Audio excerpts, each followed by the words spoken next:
bayan baru 5 minit. Terima kasih Tuan Yang Ketua. Saya bangun untuk membahaskan rang undang-undang untuk meminda Akta Kawalan Bekalan 1961.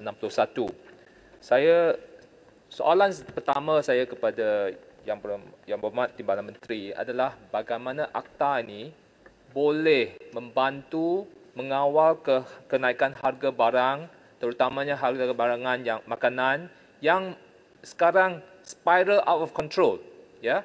Kerana kita memberi kuasa yang besar kepada KPDN HEP, termasuk dalam Akta Kawalan Bekalan ini adalah untuk memberikan kerajaan kuasa yang lebih besar untuk membantu rakyat. Tetapi kita nampak bahawa keadaan ini tidak, walaupun kita bagi kuasa, tetapi harga barangan terus naik. Tak ada tidak ada kesan bahawa keberkesanan ini membantu rakyat. Dan kalau kita tengok tangkapan, tiap-tiap kita baca berita, banyak tangkapan berlaku, ya. Ada penyorokan, sorokan dan sebagainya, ada tangkapan, ada pelbagai penguatkuasaan, tetapi masih harga barangan masih naik dan kes-kes penyorokan masih berlaku dan penyeludupan terus berlaku. Jadi ini adalah isu kenapa kerajaan tidak dapat, walaupun diberi kuasa lebih. Saya tidak ada masalah untuk menyokong akta ini, memberi kuasa yang lebih besar kepada kerajaan dan juga penguatkuasa untuk buat yang betul. Tetapi masih berlaku benda-benda ni. Jadi rakyat di sana kata, dia tanya, walaupun diberi kuasa, kerajaan diberi pelbagai tools, tapi masih rakyat sengsara.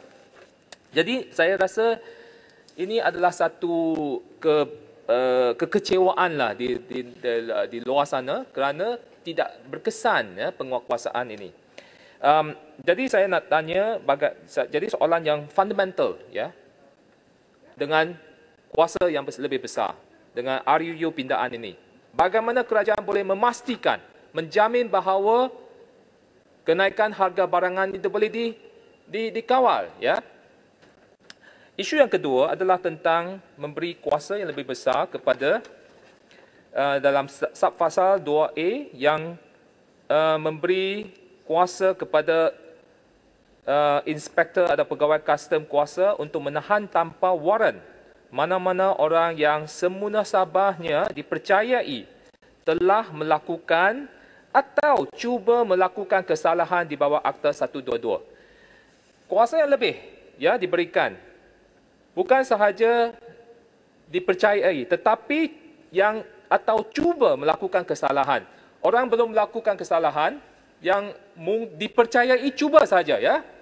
Macam kita boleh read the mind of the criminal, ya.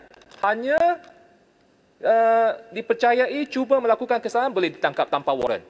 This is kuasa sangat besar kepada penguatkuasa, ya. Dulu ada rang undang-undang lama, dia ada syarat-syarat. Contohnya kalau orang itu ingin memberi nama dan alamatnya, atau memberikan sesuatu alamat di luar negara, atau suatu nama atau alamat palsu, atau berkemungkinan akan melarikan diri dengan syarat, barulah boleh tangkap tanpa waran. Sekarang syarat ini sudah tak ada, ya. A free hand, seakan-akan a free hand. Saya nak minta menteri jawabkan bagaimana kalau boleh mengelakkan salah guna kuasa, sebab kuasa terlampau tinggi, you know. Just by thinking, mungkin cuba melakukan kesalahan sudah boleh tangkap tanpa waran. So, too much power, ya. Dan saya juga ingin tanya 12 item di bawah senarai kebarangan kawalan. Kenapa limit kepada itu dan adakah kerajaan bercadang untuk menambahkan item-item di bawah senarai? Dan saya juga ingin memberi nasihat kepada KPDN HEP, kerana kita tahu bahawa selalunya kerajaan bertindak in silo, ya, kerana contohnya menguatkuasa selalunya kalau kita nak menyekat penyeludupan, dia melibatkan banyak, terutamanya makanan, ya. Dia melibatkan custom, melibatkan KPDN HEP, kalau MAFI dan sebagainya. Tetapi saya dalam pengalaman saya dulu dalam MAFI, saya nampak bahawa ada isu, contohnya penyeludupan luncheon meat yang mempunyai masalah ASF, African Swine Fever. Apabila MAFI, kita cuba reach out to KPDN HEP dan custom untuk adakan joint enforcement. Masing-masing kata kuasa, oh ini adalah kuasa saya. Dan hadir mesyuarat pun kalau nak bertindak bersama, dia ada reluctance untuk bertindak bersama.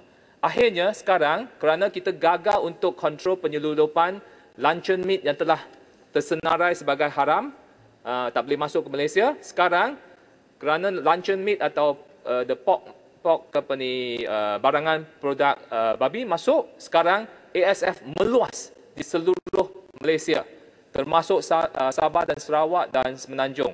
Dan akibatnya, apabila Kementerian MAFI cek, DVS cek, dia punya DNA sama. Maksudnya, dia memang berasal daripada luncheon meat atau barangan produk yang bermasalah. Jadi, daripada contoh ini, saya nak memberikan kalau bolehlah KPDN HEP bekerjasamalah antara agensi custom, MAFI, ya, dan sebagainya supaya sama-sama membanteras penyeludupan ke atas barangan Okey, last kali saya nampak bahawa ini out of topic, ya.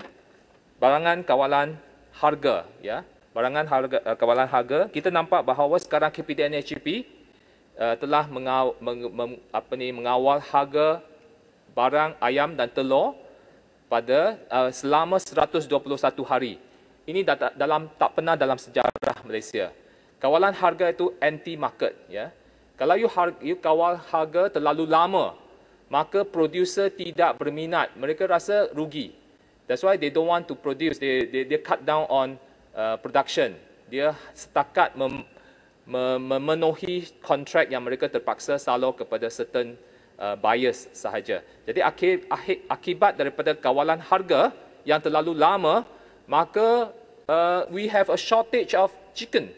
Kerana producer rasa dia rugi, kerana ada kawalan harga ceiling itu is anti-market, so I don't want, I cannot make money. Jadi maka mereka kurangkan production.